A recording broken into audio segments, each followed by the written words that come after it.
Muy buenas tardes, mis queridos seguidores del programa La Revista El Liberteño, revista de análisis político y crítica libre, bajo la conducción del economista Pedro Medina, quienes habla, únicos responsables del programa.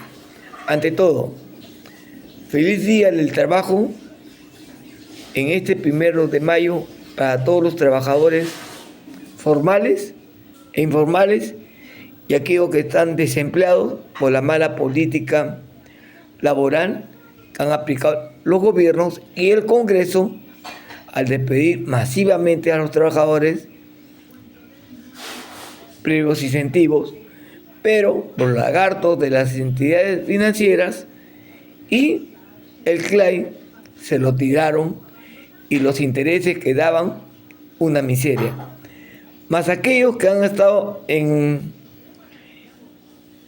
las AFPs, compañías aseguradoras que deberían garantizar a los trabajadores su sueldo, su pensión, le denegaron. Casos en persona me denegaron, a pesar que tuvo un problema de salud, de un infarto cerebral. Me denegaron. Bueno, pues estamos en la lucha contra esos tiburones que bien dice un programa radial y televisivo, La Exitosa, en donde se han dado cuenta que hay grandes utilidades que han recibido las AFP y que deberían de repartir por todos los aseguradores, porque a final de cuentas los trabajadores son los aportantes. Y la compañía aseguradora, ¿en qué aportan? Simplemente trabajan el dinero y en su forma y en su argolla solamente creen lo disponible a quienes se ceden para sus pensiones, pero la propaganda que hicieron es ilegal, porque hablaban de una pensión enamorando a los aportantes para que sus aportes fueran destinados a las AFP. Y yo le pregunto, ¿y aquellos que sacan 75 soles, 100 soles, 150 soles y que la compañía aseguradora no les ha garantizado la pensión honorable con rostro humano? Entonces se ve que no es así. La propaganda televisiva que han hecho los medios de comunicación ha sido mentirosa, tentativa. Hacían un juego de adormecer al trabajador y ceder fácilmente a su afiliación a las AFP, mientras que están en la ONP sí reciben una pensión digna a comparación a la pensión de las AFP. Señores y señoras, el Estado tiene que intervenir, pero tenemos gente congresal que no les interesa, más están por intereses privados, de argolla, comerciales, antes de hacer un servicio a la comunidad, en este caso a los trabajadores, que deberían de reivindicarlos y no los reivindican.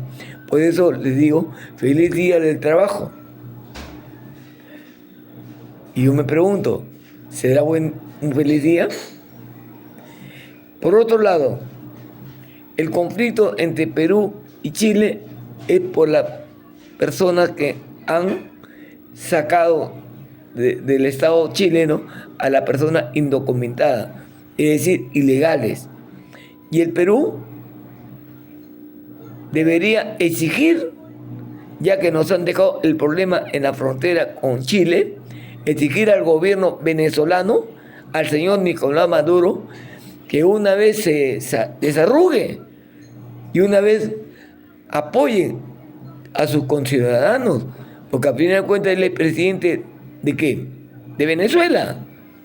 ¿Y quienes están en la intemperie, en un abandono en la frontera? Son venezolanos. En consecuencia, su mala política económica, laboral, su política integrista, porque se ha entregado el petróleo a los intereses del gobierno chino y del gobierno ruso, que al final de cuentas quien le paga la factura es la población. Su costo de vida fue malo y sigue siendo malo. Pero, ¿dónde está el rostro humano, señor Maduro? ¿Usted no ha querido ser presidente? Entonces, pues, o saca cálculos, esa gente que se ha retirado de Venezuela son gente que nunca van a votar por usted. De hecho, porque han ido a buscar una ilusión como PPK que les engañó y que dijo que vengan los venezolanos. Se consideró un líder indominicano, latinoamericano, pero ¿qué? Para que vayan a trabajar menos del sueldo mínimo. Una explotación del hombre por el hombre. ¿Y qué hizo el gobierno? ¿Qué hizo el gobierno? No hizo nada. El Ministerio de Trabajo se ha quedado callado.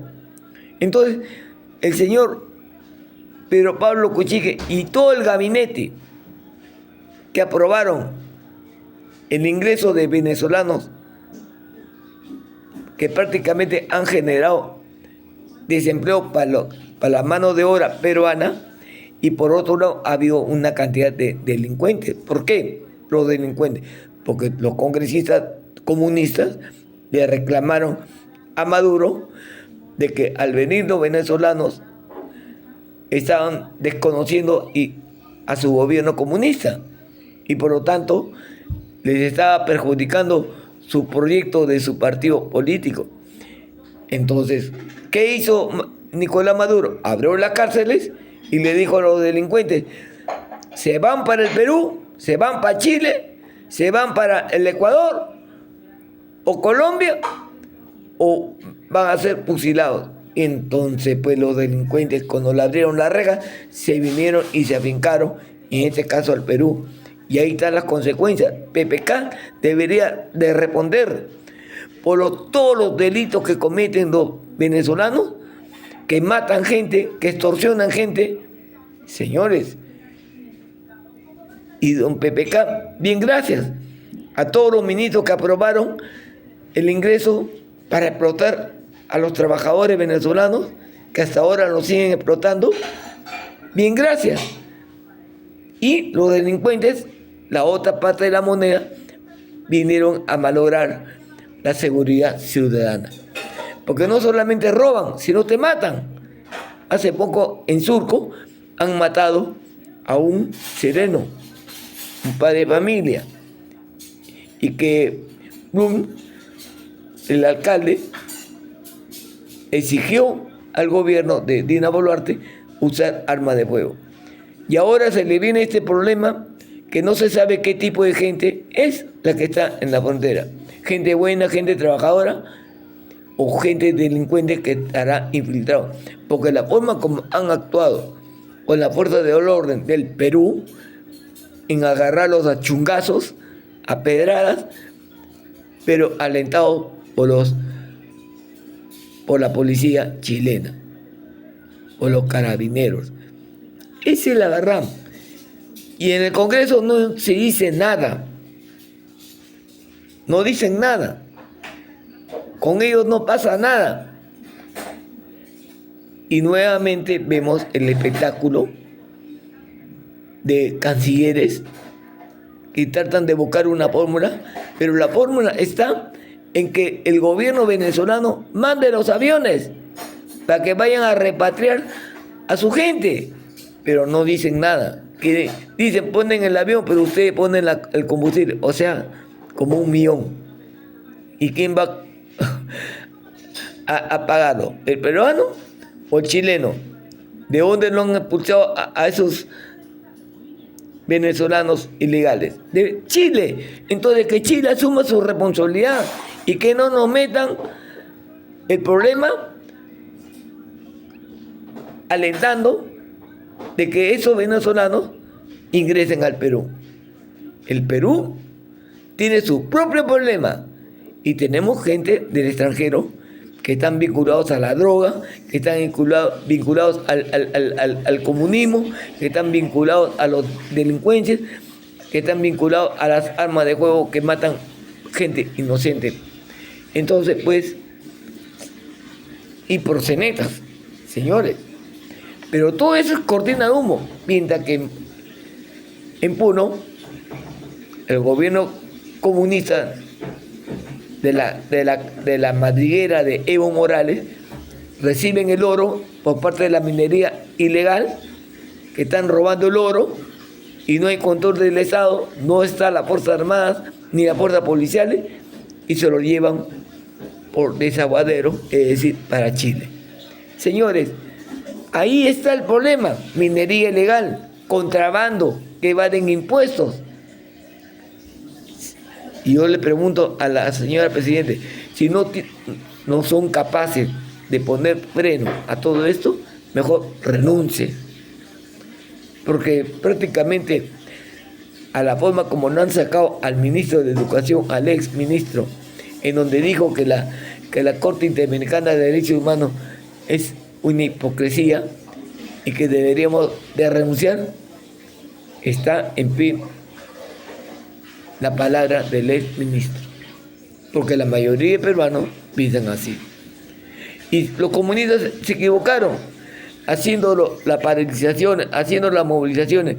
Pensaba que el pueblo peruano en su mayoría es comunista y se equivocaron con el cuentazo de una asamblea constituyente. ¿Asamblea para qué? Para que gente tipo Maduro, burocráticamente, que se comen el erario del Estado por las dietas, quieran consolidarse aquí para entregar nuestros recursos naturales. Ese es el negocio. Yo he escuchado a Ricardo Belmont, que ayer ha hablado sobre ese tema, y me parece interesante, y que pongamos atención. Más allá de la discrepancia que pueda tener con PBO o combate por el problema de una estación que él reclama que es de su propiedad, pero su hijo ha alquilado esa estación a PBO, entonces pues más allá de esos problemas, enfoquémonos a la realidad del problema que se vive en el Perú. Opinólogos no se le escucha sobre el tema. Entonces, pues, el pueblo peruano tendrá que tomar medidas como debe ser. Bueno, me despido, hasta más tarde. Tiempo cumplido.